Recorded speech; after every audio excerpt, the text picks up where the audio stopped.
everyone. Thank you for joining on another episode of Your Health is Your Greatest Wealth. I'm Blanca Ainsworth, and today I wanted to have a discussion with all of you on a topic that was brought up on a previous episode.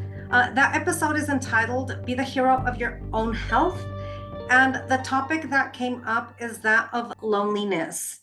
So several of you reached out to me after the airing of that episode and wanted to do a deeper dive because there is something called the loneliness epidemic that is happening here in the United States right now. This taping is taking place July 2024. So as of this taping, the statistics are that 1 out of 3 Americans is reporting that they feel lonely at least once a week. More alarming is that 1 out of 10 Americans reported feeling lonely every day. 1 out of 10 Americans. That is a lot of loneliness happening and a lot of lonely people. And why this is so concerning is that loneliness is also linked to other negative impacts on individuals' well-being. So I found it very, very definitely alarming that anxiety, depression, and addiction, in addition to everything else, are some of the health issues, particularly because they relate to mental health. And surprisingly, as I was also reading the statistics, 50% of the demographic that was a respondent in these surveys as to whether they suffer from loneliness or not said that they eased their sense of loneliness by watching TV, interacting on social media, on podcasts. They're definitely not getting together with peers. This 50% that says that's how they deal with loneliness. They are basically self-soothing through watching television, being on devices. Also surprisingly was that 13% of these respondents also indicated that they ease their sense of loneliness through drugs and alcohol. So there is definitely a correlation with addiction. And so that was alarming because I know just from other research I've done that anxiety, depression, addiction leads down to other wormholes, including suicide ideation. So I started doing a little bit of research to find out, so is this a US problem? Is it something that we are uniquely facing here in our country, or is it happening in other countries as well? So who are the most vulnerable populations that are facing this loneliness epidemic, and why is it happening? So surprising to me, I did find out that the United States is not the only country that is facing this epidemic of loneliness. Brazil was actually one of the countries that ranked amongst the highest with their reports of loneliness with their population.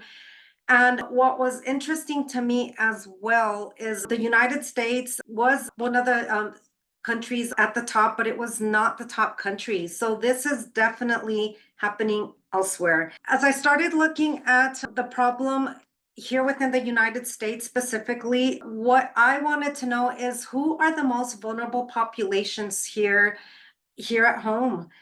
And it may not surprise many of you that it is actually Gen Z. So Gen Z is known as the demographic born between 1997 and 2012. So that places them between the ages of 12 and 27. So this generation grew up with computers. I have 2 daughters in that age group, so I definitely understand the demographic. You know, everything was technology just being thrust at them since they were in school. Especially in the middle school years, everything was done on laptops. It wasn't textbooks, it wasn't notebooks. Everything was just always on a laptop. So they grew up with computers, with cell phones. And that is just the norm for Gen Z. And what I see as happening is that this generation learned to do most of their communication through technology instead of person to person. For example, the whole concept of texting.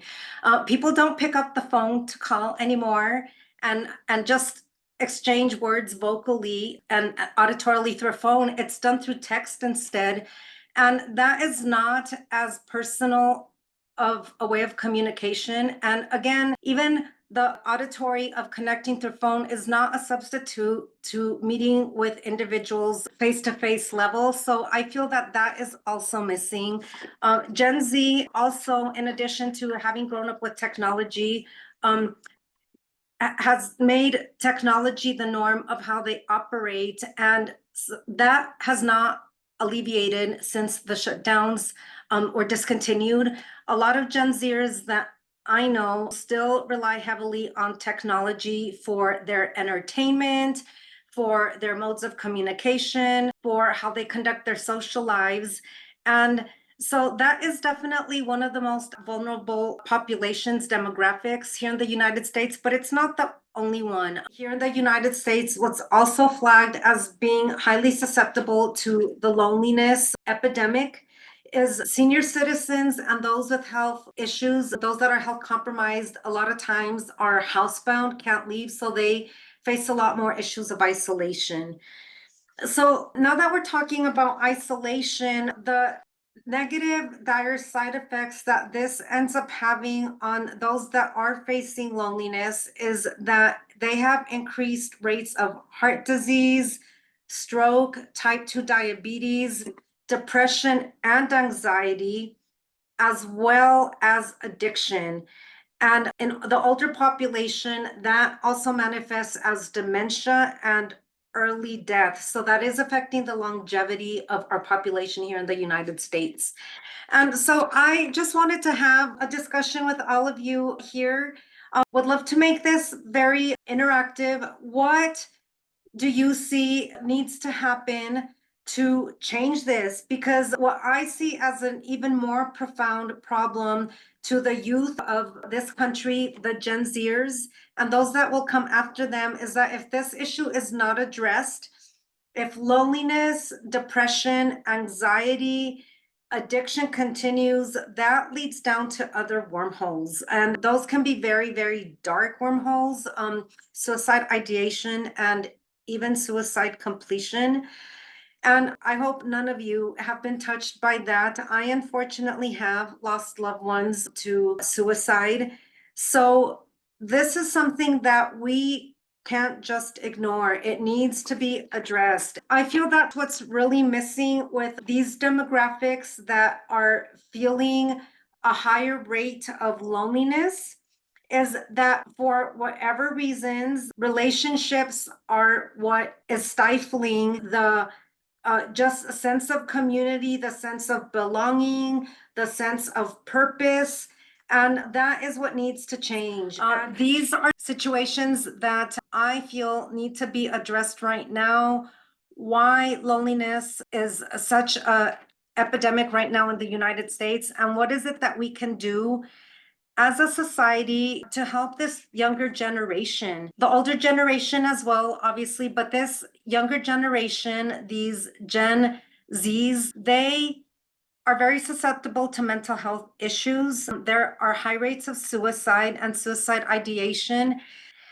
What I see as really missing is that too many individuals in our entire society are very dependent on technology, are not socializing as much, and that needs to change. So how do we fix this problem? How do we decrease the loneliness that we here in America face? I can definitely speak to myself that I've gone through periods of deep loneliness where I felt all alone, where I felt misunderstood, where I didn't feel I mattered and that people didn't care. And, that's when all those dark thoughts start. When people start thinking no one cares about them, the world is better without them, and suicide ideation, depression, all of that comes into place, which does not benefit any of us because many of us will continue to lose loved ones that way, and that is not okay.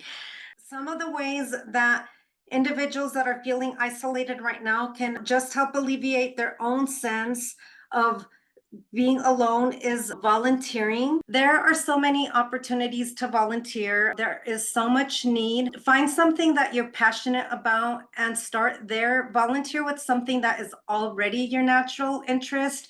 That way it could be authentic to you. It's joining communities where they can get outside of their own head and be part of something bigger. Feel like they have a sense of purpose, feel like they have mission. I think so many individuals that get in their own head tend to feel that they are dispensable, that people are better off without them. Again, these are all very dark thoughts, very negative thinking that are not true at all. Those are lies your head tells you when you are in a place of darkness. And again, just big problems that we need to address here in the United States as it relates to mental health wellness. And so that is a conversation I wanted to have today. How can you as an individual take part in being a healthier community, a healthier nation? How can you make your health your greatest wealth and help those around you that are suffering from loneliness, that maybe are not in as well a place as you are? How can you be a light to them? How can you inspire others? How can you as well learn to reach out to others when you are in that place? So let's destigmatize the conversation of mental health, of loneliness, of anxiety, of negative outlets for coping, and just have a real honest conversation of how we can address this issue so that we no longer lose loved ones. I hope none of you have been touched by that. I unfortunately have lost loved ones to suicide.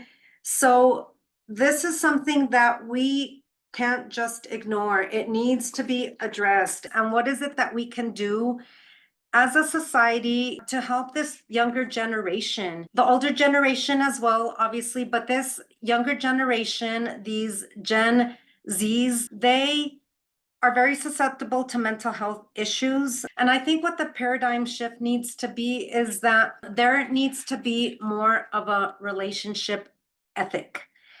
What I see as really missing is that too many individuals in our entire society are very dependent on technology, are not socializing as much, and that needs to change. We are human creatures. We need to just get together with others and help improve this. Please comment. Please be part of the conversation. Please join the movement. Your health really is your greatest wealth, and do it for yourself. Do it for those that you love.